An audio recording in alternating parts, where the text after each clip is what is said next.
Hi, welcome to the Big Bear Homestead, and today we're going to share with you our plan for our 2019 garden.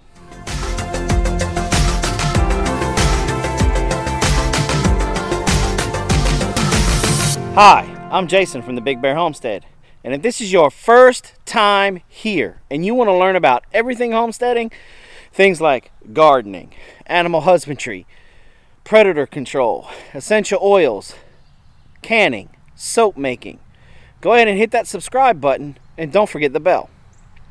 Alright, well today we're going to talk about our 2019 garden plan. Where I'm standing at right now is our garden plot that we have been using basically since we moved up here to Elberton. This area is 90 by like 45 feet, something like that. Anyway, this has pretty much been the spot that we've been babying year after year after year. When we first got here, the previous owners had pigs on this plot. We plopped our pigs down here also for a season, let them re-till everything up, fertilize this area, and then we started planting. We started with the back to Eden method, which failed us miserably because unbeknownst to us, the original owner of this house did have chicken houses on this land. And they also planted a lot of invasive grasses. And so no matter what we've done, we were just getting overrun with Johnson's grass and some other grasses. So we abandoned the back to Eden garden method and we went to the raised rows. We started using straw and wasted hay as mulch. We did that last year and our garden was successful for us. We got a tremendous amount of cucumbers, corn, melons, tomatoes, peppers, okra, radishes, all different kinds of things. Well, we're going to change it up again this year.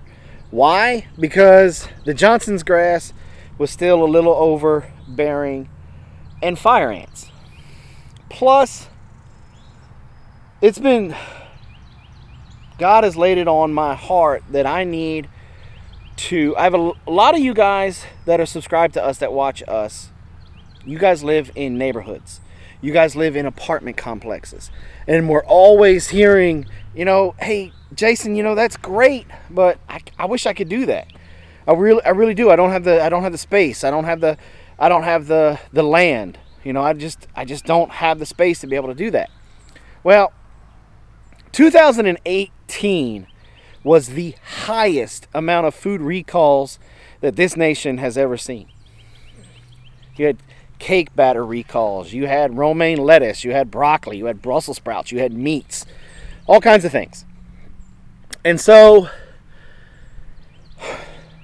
I'm going to show you guys how you can not get completely off of this broken food system, but you can lighten your dependency upon it.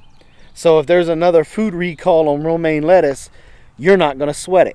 So if there's another food recall on cauliflower or tomatoes, you're not going to worry about it.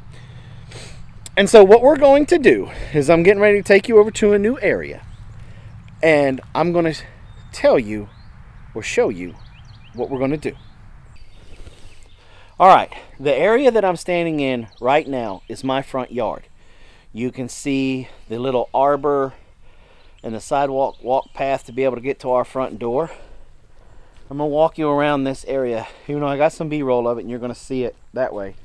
But the way my property goes, everything flows down this way. It's hard for me to even grow grass in this area.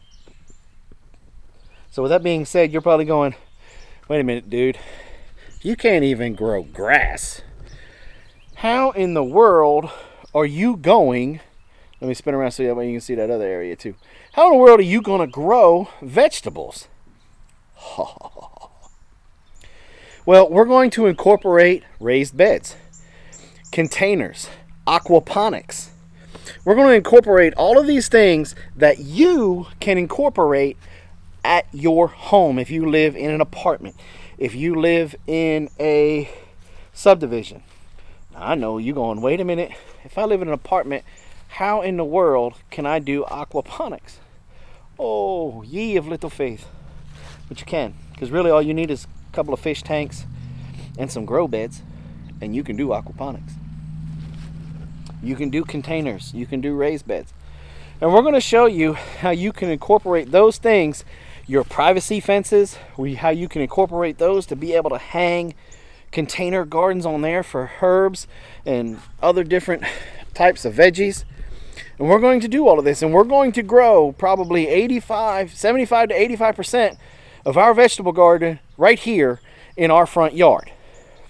Now, the old area that we were in, we're probably going to plant, Robin wants to plant soy gum, and we're probably going to plant a bunch of corn and stuff, fodder corn and fodder beets and stuff for our feed, to feed the animals.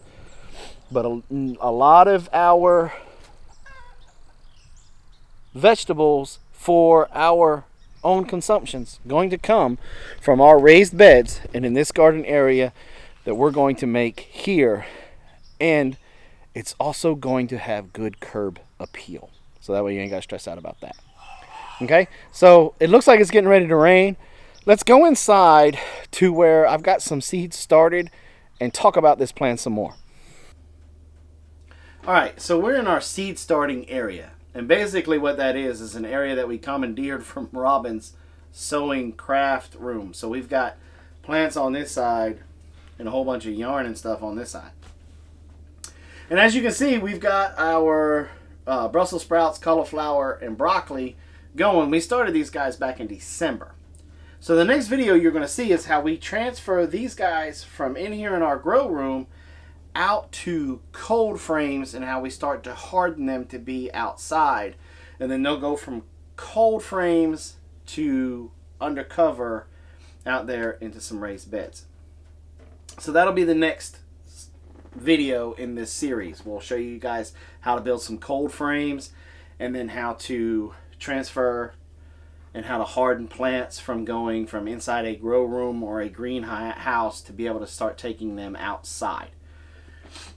Then you'll start to see a lot of the construction videos where we're going to be taking out the trees, clearing out that one area, putting up the privacy fence, installing the raised beds, placing the containers, moving our aquaponic system from where we have it to the new area. And those will be the next couple of videos, getting the aquaponic system up and running. And then we're going to take a minute and we're going to talk about soil. Now, we're not going to go in depth and be all scientific about the soil. We're going to keep it simple. And we're going to show you the different types of soils, for lack of a better term, or really I can't think of what it's actually called in my head right now. But we're going to show you like hugelkultur, lasagna gardening. We're going to show you different ways to put the different types of soil in your raised bed and then show you the different results that you have with it. We're going to then plant, and we're going to implement different types of planting. We're going to do little tiny rows in some raised beds. We're going to do square foot gardening. We're going to do companion planting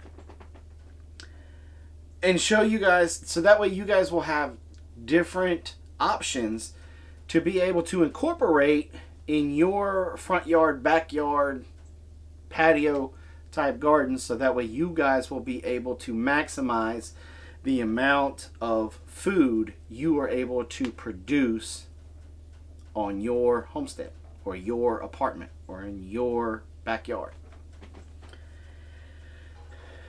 And then from there, we're going to show you maintenance, keeping up with mulch, pest control, micro irrigation, how to set up a rainwater catchment system that you can incorporate into being able to water your garden where it's gravity fed, doesn't pull any power. And then we're going to show you harvesting.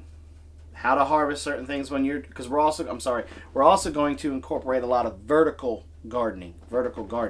So then we're going to show you how to, with some of your melons and some of your heavier fruits and vegetables, to be able to support them up in the vertical garden. Then we'll show you proper harvesting techniques. And then once we get all the way through the fall garden, we're going to show you how to overwinter those beds, so that way your soil does not lose anything. And then we're going to start it all over again in 2020. Now, while we're camped out here because of the rain in our little grow room area, I want you guys to think back a couple of months ago. We did a growing a peach tree from seed video. If you missed that, we'll put the card up right here. And I wanted to give you guys an update. We showed you the steps that you had to take when you first, basically, you consume your peach and you're left with your stone, because peach is a stone fruit. We showed you how to pull that seed out of that hard container. Gave you all the warnings that goes along with it. And then we showed you how to plant it. Now I'm going to show you what happens after you've done that.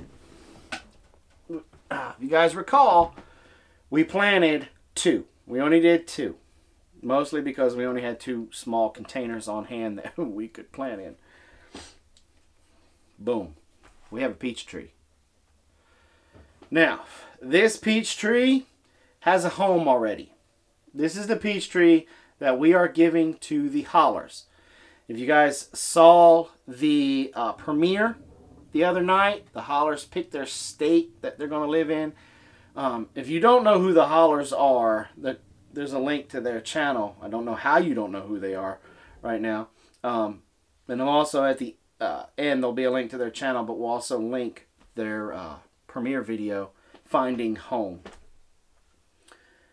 They named North Carolina as the state that they're going to look for to be able to sit down, grow roots, and start their forever homestead. Well, we are donating or giving, however the right wording is, to the hollers. We're giving them this peach tree that we started from a seed from a peach that came from our homestead. So this hollers, if y'all are watching, this is y'all's tree. By the time you guys are ready for it, it'll be hardened to the outside for you, and it'll probably be anywhere from a 3 to a 5 gallon container, maybe even larger. It depends on how long it takes you guys to find your homestead. But it'll be here, safe and sound, waiting on you guys. And so, this is cool. Okay, Ladessa did a lot of this. And it's really cool that we planted 2 and we got 1 to germinate. Right? But it's even cooler when both of them do. Now, I have absolutely no idea. Hardcore factual idea. Anyway, I have a hypothesis. Now, I know that's a big word for a Marine, but it'll be okay. Y'all, shock value will be over in a second. Why that one germinated faster than this one did. Now, my hypothesis is they were on 2 separate windowsills. So, I feel that this one got better sunlight and got more of the warmth from the sun, so it germinated faster. Or that, or he was just an eager beaver. And so that's why he's got the jump. But the reason why I feel that way is because when he got like this, we brought him in. As soon as we set the grow room up, we brought him in here. And Dessa, she was kind of frustrated. She just moved this container over to where he was sitting. And then it wasn't shortly later, blam, it germinated and it came back up.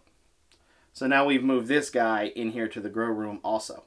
I have a couple of homesteads in mind that I'd like to gift it to if they want it. And I'm not going to announce that yet. I want to talk to the homesteads to see which one wants it. And we're going to be starting some more, and we're going to start using them as gifts. We're going to pass the blessing forward, for lack of a better term. I just wanted to give you guys an update on that.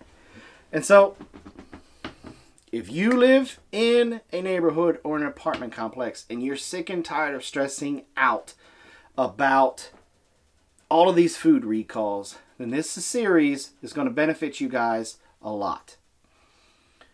Next video is going to be about transplanting and hardening plants from inside to outside via cold frames, covers, and then eventually, poof, they're out there like you started them.